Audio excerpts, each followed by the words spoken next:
kids about money, have you considered how your personal beliefs have an impact on your children?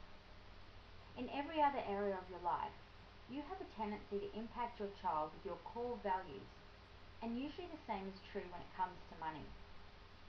Now, whether or not you realize you're doing this is a whole different story. Let's dig a little deeper into this area and find some ways to help our children. Often, parents' introduction of money comes from a negative vantage point. Who hasn't heard their mum or dad say, "Do you think money grows on trees?" Or, "Do you know how hard I have to work to get money around here?" This is usually said after your child has asked for a new Xbox 360 or some $120 sneakers. For some parents, this is the extent of their financial training for their children.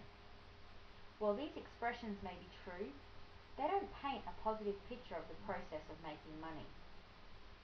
For many children, all they see is money being a way to pay the bills. And if that is all money does, then that's not very exciting, is it?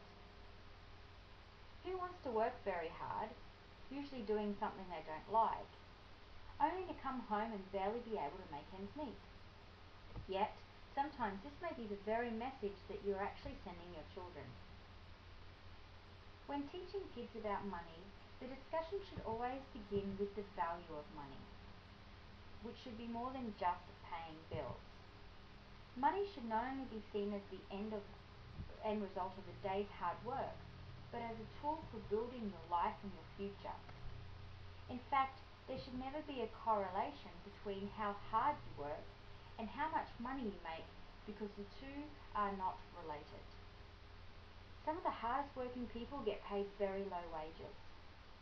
Have you ever been in a busy restaurant and seen the waiter killing himself, working hard but not making a lot of money?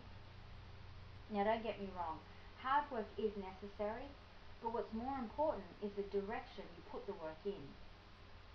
Imagine if you challenged your child to pursue their passions, and that money would come as the result of perfecting their passion. This would put a whole different spin on the situation.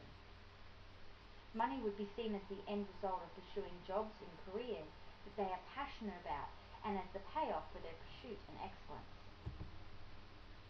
What it really boils down to, parents, is teaching kids about money should be fun and exciting. Letting kids know that they actually enjoy the process of making money is even more exciting. What child, when they think about things they love, wouldn't get excited if they knew they could get paid doing those things? Hopefully, parents, you'll add this to your core beliefs around money and teach your kids that money should be the reward for doing something you love. Imagine sending your child into the marketplace with that mindset. There would never be any limits to the things they could accomplish. Now, if you'd like some more information and some different strategies and techniques for teaching your kids about money, then check out our Skidoo page at skidoo.com/teaching kids about money.